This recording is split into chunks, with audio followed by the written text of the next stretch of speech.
Alright guys, I'm sitting here cutting up the chartreuse for the tails. So we're gonna melt this chartreuse and we're gonna shoot it in the tail molds. Tail molds are on the griddle getting hot. Let me get this melted and we'll get with it. Alright guys, I got a whole bag of motor oil as you can see here. So what I'm doing is that as those tails are cooking, I'm cutting up this motor oil. And this is what you gotta do. You gotta cut all these pieces up. Alright? I don't make plastic from scratch. And plastisol when I've got plenty of it. I bag it like this, or I use a container. A lot of the containers are from a couple of years ago. Anymore, I'm bagging it. It helps keep the moisture out of it some. It helps me keep it together. Okay, and this is a plug. But you got to cut all these pieces up. If you don't, it takes it longer to cook up. And you got to worry about getting all these lumps out of it. Alright? Alright guys. I've already had it in the vacuum chamber cleaning it. Let's get my gun off the griddle. It's not bad today right now. It's in the 50s, but it's getting cold enough at night that it's cooling everything down. And it doesn't take much to cool it. That little tails and little shapes, and you got skinny little tails and stuff like that, won't fill out. Okay, these tails on this tail motor is for the LC Shad. Alright, let's let that cool. We're going to open it. Alright guys, let me set these over here. We'll make me a makeshift table here. There you go. Okay, this is the tail mold. Bam, there you go. Alright, now what I've got to do, LC Shad mold. Alright, let me make sure y'all can see what I'm doing. Yeah, what I got to do is pull each one of these little tails off like this right here and put it in the mold. Now I put a little bit of vegetable oil. I use vegetable oil, and I use spray cooking oil, guys, to spray my gun with. This is just vegetable oil, and here's all it is. Okay, cheapest vegetable I can buy at a dollar store.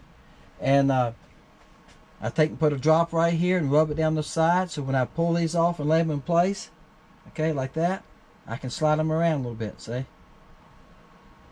if you don't, they can be hard to move. I've been using that vegetable oil for 2 or 3 years. I've never had an issue. Alright, I know a lot of guys use the worm oil. That's fine. I'm not taking away from that. Worm oil works good too. I used to use the worm oil. One day I said, I'm going to try vegetable oil. See what it does. And it works just as good. Have no problem with it. Alright, now I'm going to do 4 molds with it, okay? That's what you do. You make sure you're in place and get them back right to the end. There you go. That's what I'm going to do. I'm going to put all these in there and get them in place on all my molds, and then we're going to shoot the motor oil color. Okay, there's another tail mold. Alright, so y'all bear with me. That's what we're going to do next. Alright guys, I got it heated up, the motor oil color. Actually I got it at 350. I'm going to shoot it hotter because it's got to get a little melt. We want to melt into these tails. I'm not pushing down on it. I'm just holding it. Just holding where I stopped. Just a tiny bit. I'm doing that because I want those tails to, I want this hot plastic to melt into those tails. I have shot it too cold before. The LC Shad does really good. But I have done it before, like on the fluke and stuff, where I've cut the tail off, but they don't have a tail mold. They don't make a tail mold for it. And if you don't get it hot enough, after you pull them out of the mold, you can pull on them, they'll come apart. It's got to melt into the other one a little bit. But this tail mold is made to work good, okay? You all ready? We're going to open this mold. Oh, yeah. Alright guys, sorry the air compressor come on, I just stopped. Like I said earlier, I got a small leak somewhere and I've walked the line and rubbed it, I can't find it. Because usually I can work in the shop, it might come on once during the time I'm out here for 4 or 5 hours. Oops, I just hit the stand, I'm sorry. There you go. Alright, motor oil. Now if you hold this up to the light, you can see through it, guys. It looks dark me holding it right here in front of you. But if you hold it up to the lights, you can see through it. The light's not the best in here. As I said, it's kind of a medium green. You can see the flake in it, all the way down in it. It's blue, green, silver, gold. And if you hold it up to the lights, you can see through it. It'll surprise you. And I think that's why the fish like it. It might change color a little bit as the amount of light that's hitting it as it's moving, and that sort of thing. If it goes in behind some other fish or something, you know what I'm saying, it's light block from it, gets a little darker, comes out in the light, gets a little lighter. Yeah, it looks more realistic, doesn't it? But it works great. Motor oil's a great color. There you go. Now, y'all know the routine. 1 through 400. Put your number down. Make sure you, in a comment, make sure you're a subscriber. And then on Wednesday at a little bit after 5, around 5 o'clock, a little bit after, I sit down with my camera, film the computer. We hit a random number draw. It gives us a number. We go on the site, look up who got closest to that number without going over the number. All right, and I'll comment to you, hey, you won this week. Email me your address. Email me your address, and if you do that on Thursday, when I load the video Thursday morning, if you do that by Thursday night, I will mail that to you on Friday. Okay? Just go ahead and send me your address. I'll try to hunt it up. And if you leave a number, come back on Thursday and check. All right? There's still people. There's about, I haven't counted lately. I think it's at least 4 people that have never contacted me. And I mentioned their name on Wednesday night. The next following Wednesday night, I go, hey, so-and-so, you didn't win from last week. You haven't contacted me. So I don't know what it takes, but I'm not going to keep begging you to send me your address. I'm not going to do it. If you can't once or twice, I'm going to mention at least twice, and you don't send me your address, it's your loss. So appreciate y'all guys. Thank y'all for watching the channel. Thank you for being part of it. Thank you for playing along. Somebody's going to win these motor oil shark tooth tails baits. Oil slick. Works great. See how that melted together right there? Yep, melted right into it, didn't it? That's why I get it good and hot. Get a good bite there when it melts into it. Appreciate y'all guys. Hope you enjoyed the video. I caught some good fish on these baits. Fish are scattered right now. They're roaming the channel, on the edge of the channel, stopping on little humps and flats, stumps, whatever. I can catch the ones that stop. The ones that are schooling, moving in schools, I have them come past me all the time. I cast at them. I think they actually move away from the bait when they see it. That's right. Good luck to everybody. Hey, we'll see y'all Wednesday night. Bam. Get off the trolling motor. Get off of the... That don't happen very often.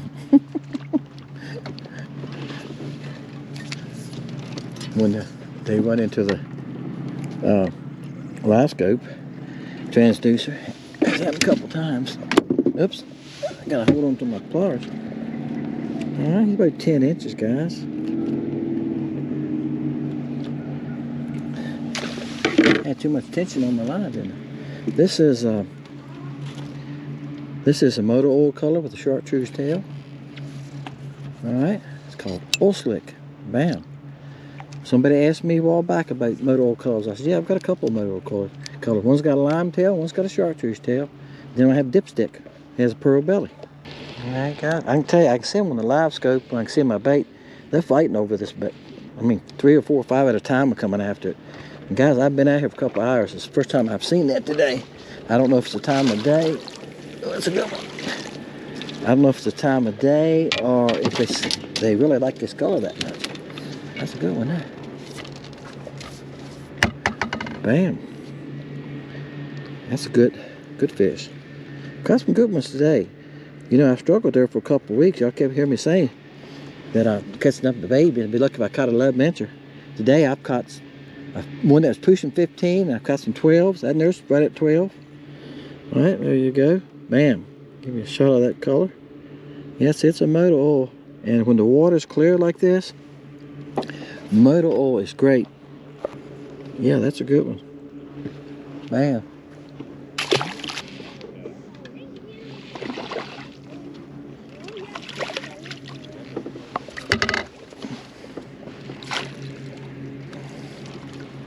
Alright, yeah guys, I got 2 pound test, so I don't kind of watch. I flip some of them in, some of them I don't.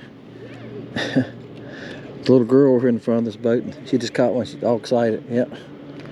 Right now, like I say, if you get a bait on the bottom, you got a chance of catching something. There was a boat here earlier trolling about an hour and a half ago, and it trolled around me a couple times, and I see them here a lot. I don't know their names, but I see them here fishing a lot. I see the truck on the ramp over a lot. When I come through, I look over and I see the truck. Anyway, they left, so I don't know if they'd have got tarred, but I would think trolling today wouldn't be very good because the fish are either on the bottom or they're in schools, and when they're in schools, they're moving. And I'm going to show you what I mean. So those fish are right on the bottom. Let me lay my rod down here. We're moving. See here? And they're 12 feet.